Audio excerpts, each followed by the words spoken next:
Looking quite tight. Good morning to you. Hi, Palesa. Once again, a very, very good morning to you. Sorry, I'm struggling to hear you. I know that you were trying to give us some numbers there as to what the updated figure is as the US elections and the results do come pouring through.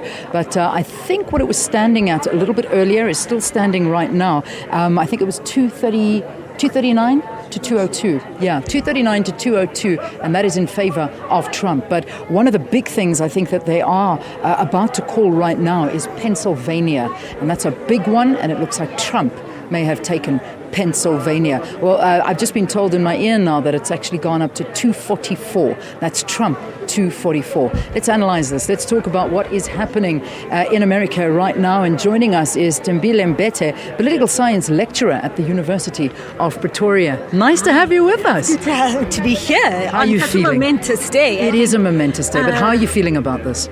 I think it's actually going to go Mr. Trump's way. He needs 270 of the Electoral College seats, and you were just saying that he's got 244. So he only needs 26 more Electoral College seats to be able to become the next president of the United States of America. And I think that, from the start, as soon as the numbers were coming in, I started seeing numbers at about 2:30 a.m. this morning, our time. And, this has really gone... It was far closer than people thought, especially in the more rural states that come in first, tend to go Republican. But I think it was much closer than people thought earlier this morning. And now it really looks like he's going to win a decisive victory. We've seen him take states like Ohio, which was completely unexpected. It looks like he may be taking Michigan. And really, the way in which this election has played out has been quite a surprise to see the Democrats losing places where we would have thought they would have won.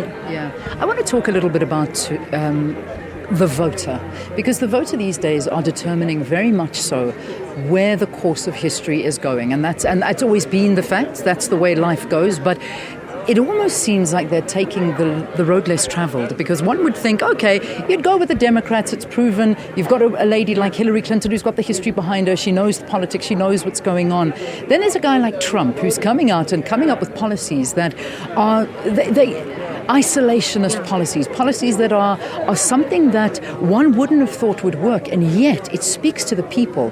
Are the people wanting change in every direction we look at? Every direction. I think that what we've seen in global politics this year is that people are really frustrated with political elites. They're frustrated with political systems.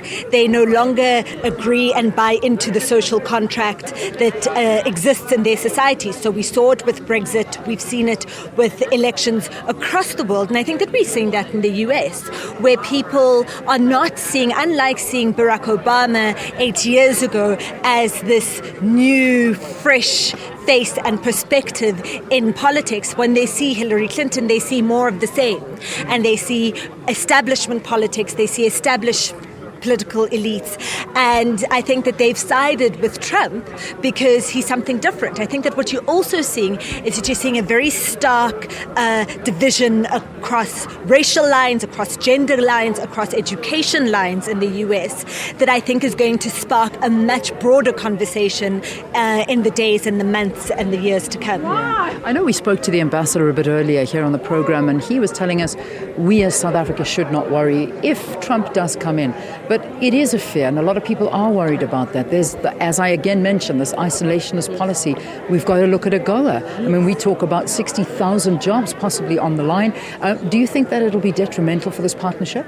Look, I think that because AGOA was renewed so recently, I don't think that we need to worry too much about the US pulling out of it or reneging on that agreement during its current term. But I think that what we are seeing, what we can expect from Mr. Trump, is far more of a concern with the US and a disinterest in the rest of the world's politics. And we don't know how that's going to really affect us as South Africans. I think that, things that may need to be we need to be concerned about is PEPFAR, for example, which is the funding that the US government has been giving to African countries, and South Africa has been a big recipient of those funds for health issues, especially HIV/AIDS treatment, tuberculosis, and we can see, Obama extended that. It was a project that was started by Bush. Obama extended it.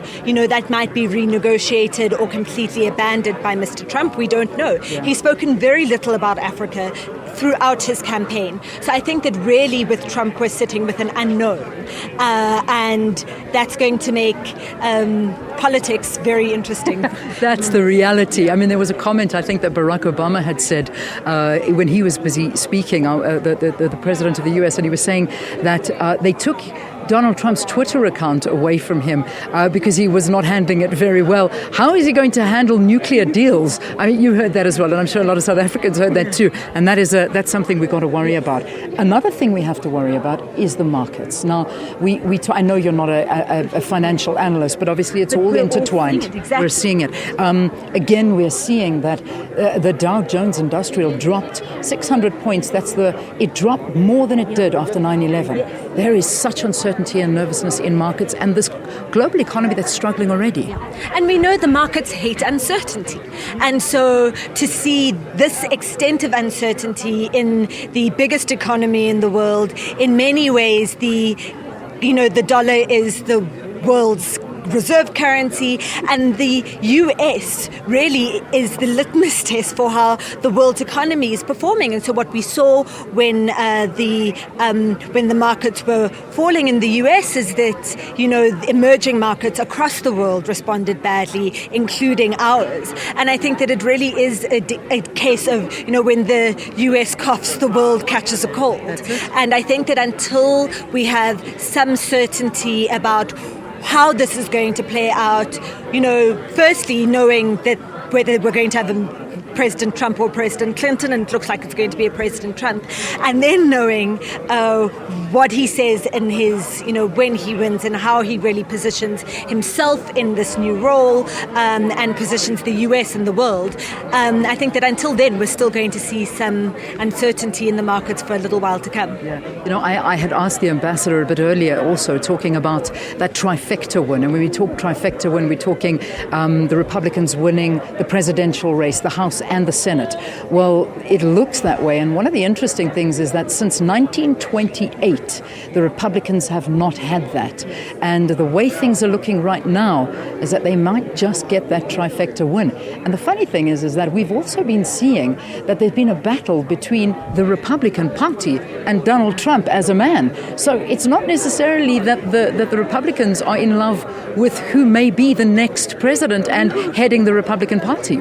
No, not at all. And I think that Donald Trump has been a really scary prospect for establishment Republicans. We know that the committee that runs the Republican Party is quite anxious about having a Donald Trump presidency, and we don't know what the relationship is going to be between a Donald Trump president and a Republican House. I think that, what you say that the last time this happened was 1928, and I think that what we're seeing with the election of Mr. Trump is the end of the US-created and US-based post-World War II order. This is now really the end of the order that was created by the US after the World War II, beginning after the Depression and then going post-World War II. And I think that we're entering a completely new world, a new era of global politics. And so the Americans are going to have to work out quite a lot domestically about this is an interesting case where you've got this presidential candidate of a major party who really in many ways has gone rogue and doesn't have the core support of the elites of his party. So how does that work? People have been saying that if you've got the trifecta, as you call it, that the Republican Party has, it removes all checks and balances on the Republican Party's big things, right? So we can expect that we're not going to see any gun regulation legislation anytime soon. We'll see more efforts to reverse abortion law. We'll see greater efforts to of protectionism. We'll see greater efforts to reduce and to limit migration or immigration into the US. And so will it lead to all of those things, or will Donald Trump continue the way that he has done during his campaign and go rogue as president? Unfortunately, I'm going to leave it on that note. Thanks for talking to us. An interesting few hours ahead for us here on the program. Stimbile Mbete is the political science lecturer at the University of Pretoria. Enjoy the rest of the morning. Quite a surreal morning here, isn't it? Yeah. It's a bizarre atmosphere. Yeah. It is, and I see, the American officials are very set on being, they stand by being impartial. That's it. But they're anxious. You can see the anxiety here. Thanks again. Thanks so much for talking to us here on the program. Goodness me. All right, let me step here in front of this camera in front of you. Gosh, you know when you think something is going to happen, it might happen, but deep down you're actually saying, nah, there's no way. Not what we've seen going on. Well, ladies and gentlemen, it certainly looks like, and it's very hard to call right now, but just one by one, the states are being called, and they're all going in Donald Trump's favor right now. So it could be that we'll be calling him by the end of today, the new American President, Donald Trump. But again, let's wait and see, everyone. This is what's going to be happening. I know Palesa's got our market indicators for us, but what you're about to see now is going to change dramatically. Palesa, I know that that's a fact, because we're already seeing the jitters on world markets ahead of these results that are about to be announced. And I think the reality is the uncertainty, the unknown that awaits us all, particularly on the market. So let's have a look. Let's see what happened yesterday. But I do